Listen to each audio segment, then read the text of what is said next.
Namaku Sari, seorang wanita sederhana dari sebuah desa kecil di ujung Jawa.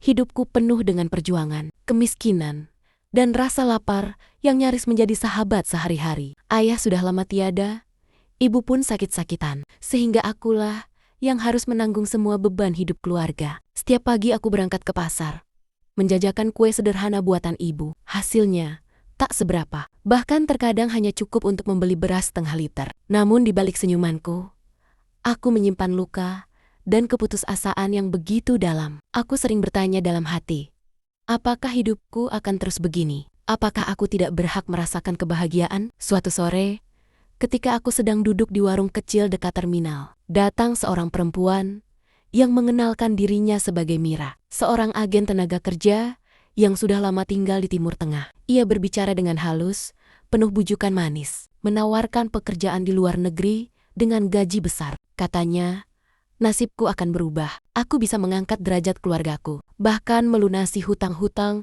yang selama ini menghimpit. Awalnya, aku ragu. Aku tahu banyak cerita pahit tentang wanita-wanita yang bekerja di negeri orang, diperlakukan semena-mena. Bahkan tak jarang tak kembali lagi. Namun, saat kulihat wajah ibu yang semakin pucat dan tubuhnya yang makin lemah, hatiku luluh. Aku tidak bisa lagi hanya berpangku tangan. Dengan penuh keberanian, aku menandatangani perjanjian keberangkatan itu. Malam itu, aku duduk di depan rumah bambu kami, menatap bintang-bintang. Air mata jatuh tanpa kusadari. Aku tahu, perjalanan ini akan berat. Aku tahu, mungkin aku tak akan sama lagi setelah melangkah. Tapi demi keluarga, demi secercah harapan, aku harus berani menantang dunia. Besok, aku akan pergi. Bisikku lirih pada diriku sendiri. Perjalanan panjang melewati laut dan gurun, akhirnya membawaku ke sebuah negeri asing yang penuh cahaya. Lampu kota dan bangunan megah menjulang. Aku terpana, seolah berada di dunia lain yang begitu jauh berbeda dari kampung halamanku yang sederhana. Namun rasa kagum itu segera berganti menjadi cemas ketika Mira, wanita yang membawaku, mulai berbicara tentang sesuatu yang tak pernah kuduga. Di sebuah ruangan hotel mewah, Mira mempertemukanku dengan seorang pria berjas rapi. Wajahnya tegas, berkulit sawo matang khas Timur Tengah, dengan tatapan tajam yang seolah bisa menembus dadaku. Dialah Pangeran Khalid, salah satu anggota keluarga bangsawan Qatar. Aku terdiam, tak mengerti apa yang sedang terjadi. Mira tersenyum, lalu berkata pelan, "Sari, ini kesempatan emas. Pangeran Khalid ingin menjadikanmu istrinya. Kau akan dinikahi secara sah. Dan sebagai mahar, kau akan menerima emas 10 kilogram. 10 kilogram emas. Angka itu begitu besar.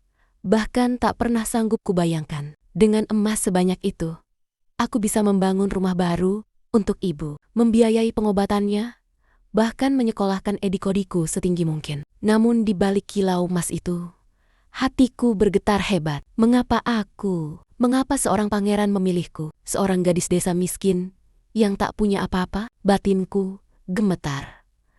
Pangeran Khalid menatapku tajam. Lalu dengan suara berat, ia berkata, "Aku tidak mencari harta. Tidak pula mencari kecantikan semata. Aku hanya butuh seorang istri yang menurut dan setia." Kata-kata itu membuat tengkukku dingin. Ada sesuatu yang janggal.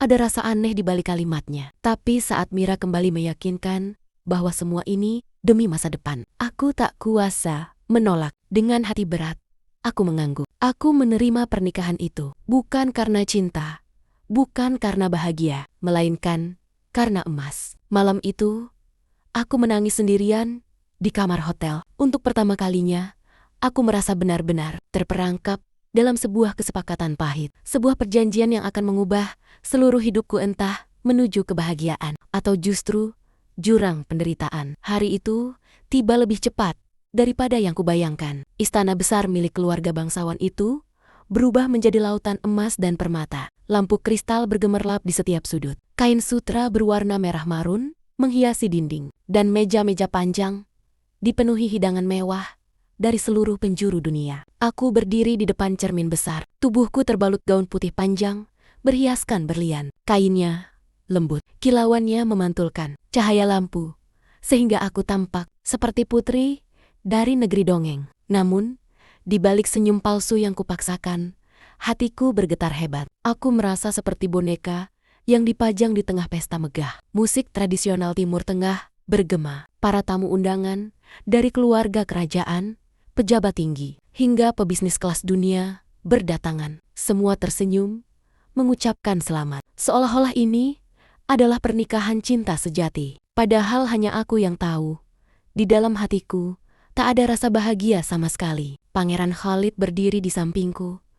Gagah, dengan jubah putih bersulam emas. Tatapannya dingin, namun senyumnya penuh wibawa di hadapan tamu. Ketika ia menggenggam tanganku, tubuhku kaku. Aku bisa merasakan genggaman itu bukanlah kasih sayang, melainkan tanda kepemilikan seolah aku hanyalah barang yang baru saja dibeli. Di tengah pesta, Mira berbisik di telingaku, tersenyumlah Sari. Semua orang memandangmu. Ingat, kau sekarang istri seorang pangeran. Jangan sampai mereka tahu kau merasa terpaksa. Aku mengangguk pelan, menahan air mata yang hampir jatuh. Musik, tarian, dan tawa para tamu bergema keras. Namun di telingaku, semua terdengar hampa. Ketika mahkota kecil dipasangkan di kepalaku, semua orang bertepuk tangan. Mereka melihatku sebagai wanita beruntung yang kini hidup bergelimang harta. Namun mereka tak tahu, di balik mahkota itu tersembunyi seorang wanita miskin yang terjerat kesepakatan pahit demi emas 10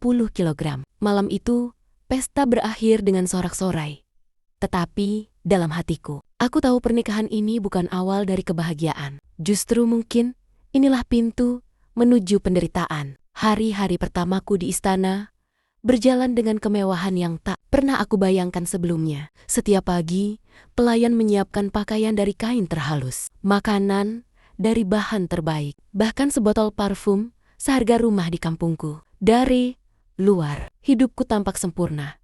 Seorang wanita desa yang kini menjadi istri pangeran, bergelimang emas dan kehormatan. Namun, jauh di dalam hati, ada retakan yang semakin membesar. Aku sering duduk di balkon kamar megah itu, menatap bintang-bintang malam. Kilau emas 10 kilogram yang tersimpan di lemari. Besar memang menenangkan pikiran, tapi tidak hatiku. Setiap kali kulihat emas itu, aku justru merasa hampa. Seolah aku menjual kebebasanku dengan harga yang tak bisa diganti oleh apapun. Pangeran Khalid, suamiku, memang memberiku segalanya. Tapi ada sesuatu pada dirinya yang membuatku sulit bernapas. Tatapannya sering begitu tajam, penuh rasa memiliki, dan ucapannya selalu singkat, namun mengandung perintah. Ia jarang tertawa, jarang bercerita, seakan aku hanya ada untuk memenuhi kebutuhannya. Malam itu, aku mencoba berbicara dengan lembut, berharap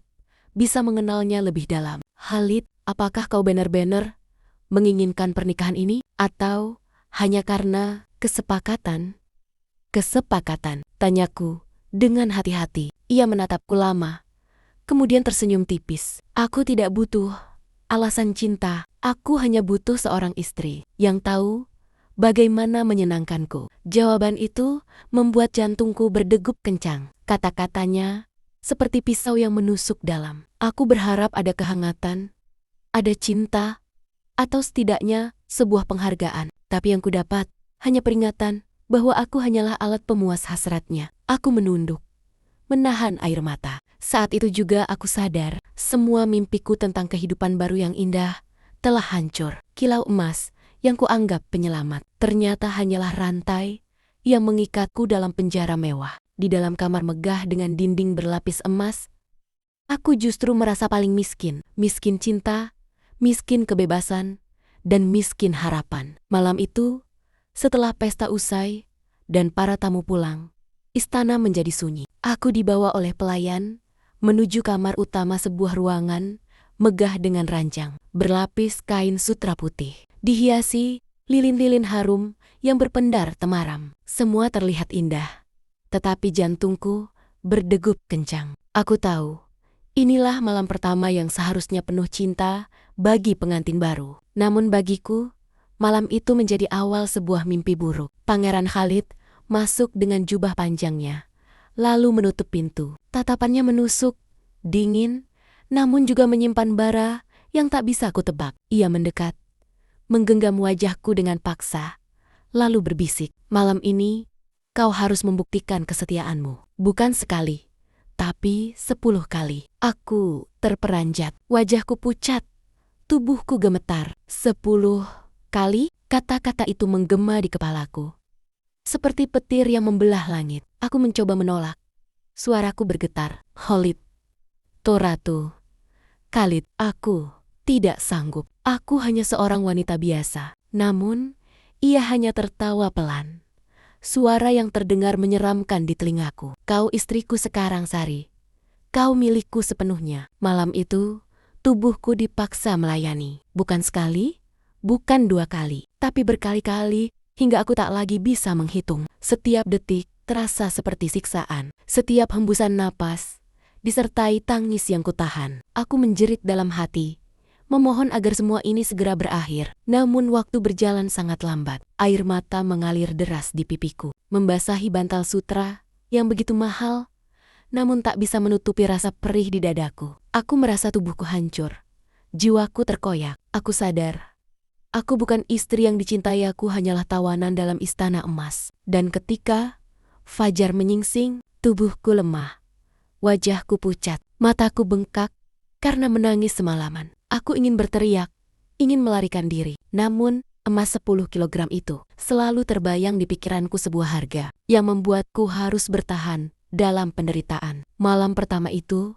aku benar-benar mengerti arti kesepakatan pahit. Aku menangis.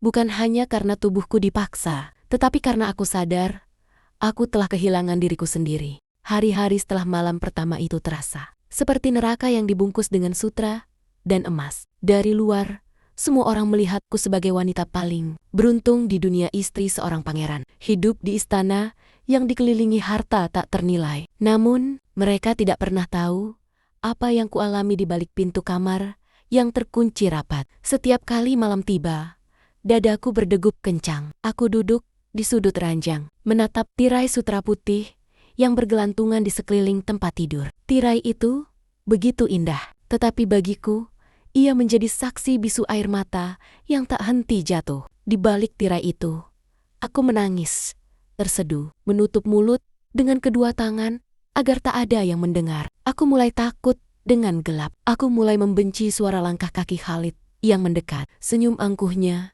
tatapannya yang tajam, genggamannya yang selalu memaksa semuanya, membuatku merasa tidak lebih dari seorang budak yang terbelenggu. Ya Allah, ya Allah, apa salahku hingga aku ditempatkan di sini? Mengapa jalan yang kupilih demi keluarga justru menghancurkan diriku sendiri? Bisikku dalam doa yang tak pernah berhenti. Setiap kali aku melihat cermin, aku hampir tak mengenali diriku. Mata yang dulu bercahaya, kini hanya menyisakan sembab dan lingkar hitam. Senyumku palsu, gerakku kaku, dan setiap kata yang keluar dari bibirku seolah penuh ketakutan. Pelayan-pelayan istana memang memperlakukanku dengan hormat, tetapi bahkan mereka pun tak berani mendekat terlalu jauh. Semua tahu Pangeran Khalid memiliki sifat keras dan tak segan menghukum siapapun yang dianggap melawan. Malam itu, aku kembali menangis di balik tirai. Ranjang megah itu terasa seperti penjara, dan aku hanyalah tahanannya. Aku menatap emas 10 kilogram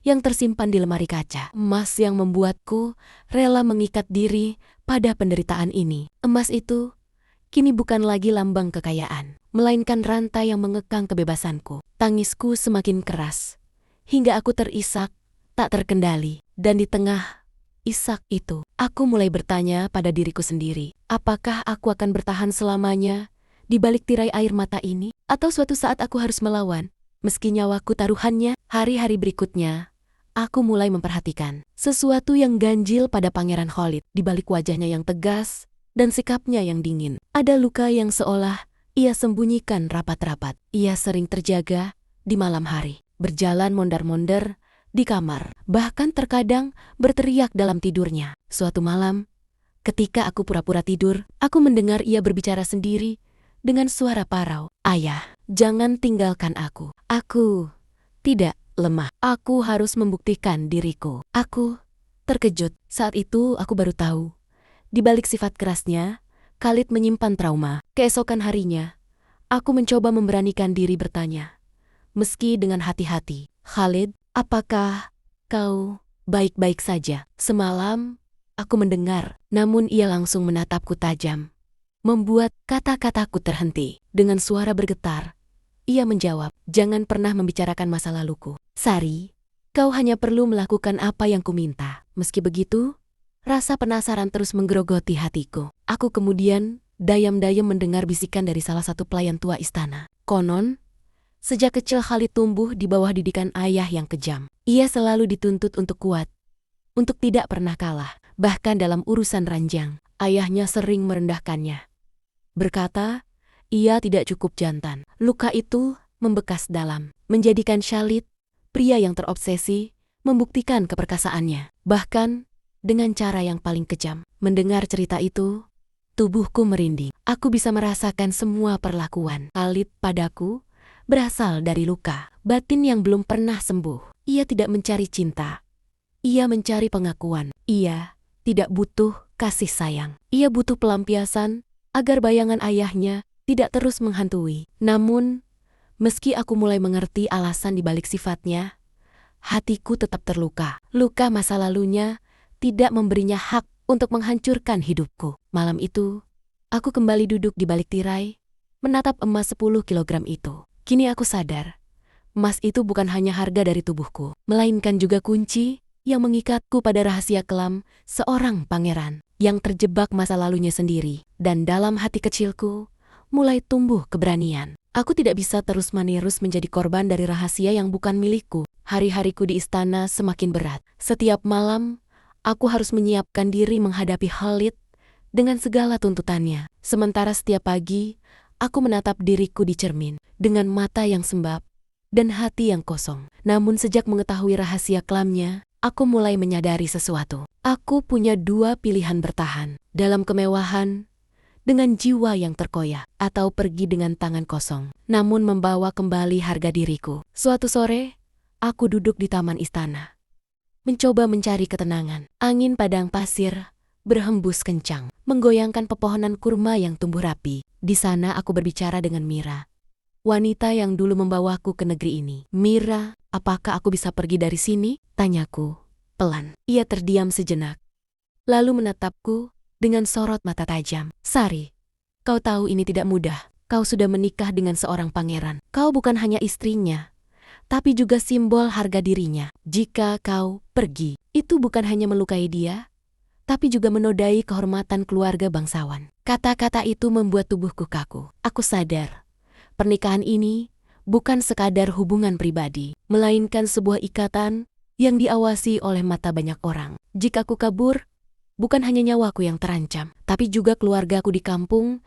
bisa menjadi sasaran balas dendam. Malamnya, aku berlutut di lantai kamar, menatap emas 10 kilogram yang berkilau di hadapanku. Emas ini, apakah sepadan dengan semua penderitaanku? Apakah kebahagiaan ibu dan adik-adikku harus dibayar dengan hancurnya diriku sendiri? Bisikku dengan suara bergetar. Air mata kembali jatuh deras sekali. Aku merasa seperti burung yang dikurung dalam sangkar emas. Sayapku kuat untuk terbang, tapi jeruji kemewahan menahanku. Namun di balik tangisan itu, perlahan tumbuh keberanian. Aku mulai berpikir, jika aku tidak bisa melawan dengan kekuatan, mungkin aku bisa melawan dengan akal. Jika aku tidak bisa pergi hari ini, mungkin aku bisa menunggu saat yang tepat. Pilihan sulit itu kini berada di hadapanku: bertahan demi keluarga atau berkorban demi kebebasan. Dan untuk pertama kalinya, aku mulai menimbang, apakah emas itu benar-benar lebih berharga daripada hidupku sendiri. Malam itu berbeda dari biasanya. Hujan badai mengguncang padang pasir. Petir menyambar-nyambar, seolah langit ikut menangis untukku. Aku duduk di sudut kamar.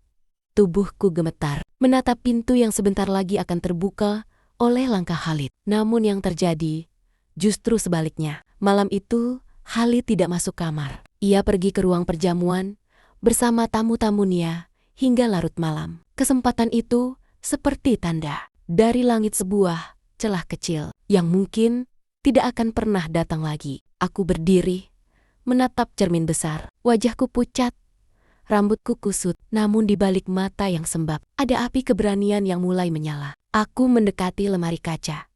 Tempat emas 10 kilogram itu tersimpan. Jemariku bergetar saat menyentuh kilauannya. Emas ini bukan lagi milikku. Ia hanya belenggu yang membuatku terpenjara. Jika aku ingin bebas, aku harus berani meninggalkannya. Air mataku jatuh, tapi kali ini bukan karena putus asa, melainkan karena tekad. Dengan tangan gemetar, aku menutup kembali lemari itu, membiarkan emas tetap di sana. Aku sadar, kebebasan tidak bisa ditukar dengan logam kuning itu. Aku kemudian meraih jilbabku, mengenakannya dengan cepat. Hatiku berdegup kencang, langkah kakiku ringan, namun penuh waspada. Dari balik tirai, aku melihat jalan koridor yang lengang para pelayan sibuk. Para penjaga beristirahat karena badai. Inilah saatnya. Dengan napas yang terengah, aku berjalan keluar dari kamar, melewati lorong panjang yang diterangi lampu minyak. Setiap langkah terasa bagai pertaruhan nyawa. Jantungku berdetak cepat, seolah bisa terdengar hingga ke seluruh istana. Dan di ujung koridor, untuk pertama kalinya sejak aku masuk ke istana ini, aku melihat sebuah pintu kecil terbuka menuju halaman belakang. Angin malam berembus kencang, membawa aroma hujan yang basah. Aku berhenti sejenak, menoleh ke belakang. Semua kemewahan, semua emas, semua penderitaanku tinggalkan di sana. Lalu dengan langkah penuh tekad, aku keluar dari pintu itu. Malam itu menjadi titik balik dalam hidupku. Aku bukan lagi tawanan emas. Aku adalah seorang wanita yang memilih kebebasan, meski harus melawan takdir. Angin malam padang pasir menusuk kulitku saat aku berlari keluar dari gerbang kecil istana. Kaki telanjangku menginjak pasir yang dingin. Jilbabku berkibar diterpa badai. Setiap langkah terasa berat, bukan karena jarak, melainkan karena bayangan ketakutan. Bagaimana jika aku tertangkap? Bagaimana jika Holly tahu aku melarikan diri? Namun tekadku lebih kuat daripada rasa takut. Aku terus berlari hingga mencapai jalan kecil yang menghubungkan istana dengan kota. Di sana, sebuah truk tua yang dikendarai pria parubaya berhenti. Ia menatapku dengan bingung, melihat pakaianku yang jelas-jelis berbeda dari penduduk biasa. Dengan suara parau, aku memohon, tolong, bawa aku sejauh mungkin dari sini. Pria itu terdiam, lalu mengangguk. Ia membiarkanku naik tanpa banyak bertanya. Truk itu melaju kencang, meninggalkan cahaya istana yang perlahan hilang ditelan gelapnya malam. Dalam perjalanan itu, aku menatap langit yang diselimuti awan. Air mataku jatuh lagi. Tapi kali ini berbeda, bukan air mata penderitaan, melainkan air mata kebebasan. Untuk pertama kalinya sejak aku menikah dengan Khalid, aku bisa bernapas lega. Aku tahu, hidupku tidak akan mudah setelah ini. Aku mungkin akan dicari, mungkin akan diburu. Tapi aku juga tahu satu hal yang pasti, aku telah memilih diriku sendiri. Aku meninggalkan emas 10 kilogram itu di istana. Emas yang dulu kuanggap sebagai penyelamat, padahal hanya rantai yang menjeratku. Kini aku sadar, emas itu tak pernah benar-benar berharga. Yang paling berharga adalah kebebasan, martabat, dan ketenangan jiwa. Beberapa bulan kemudian, aku berhasil kembali ke tanah air. Hidupku sederhana, jauh dari kemewahan. Namun, ada kebahagiaan kecil yang tak pernah kurasakan di istana emas. Senyum ibu, canda adik-adikku, dan tidur malam tanpa tangisan. Aku mungkin tak lagi punya harta melimpah, tapi aku punya sesuatu yang jauh lebih besar. Aku punya diriku sendiri. Dan dari lubuk hati terdalam, aku berbisik, inilah akhir dari emas dan awal dari kebebasan sejati.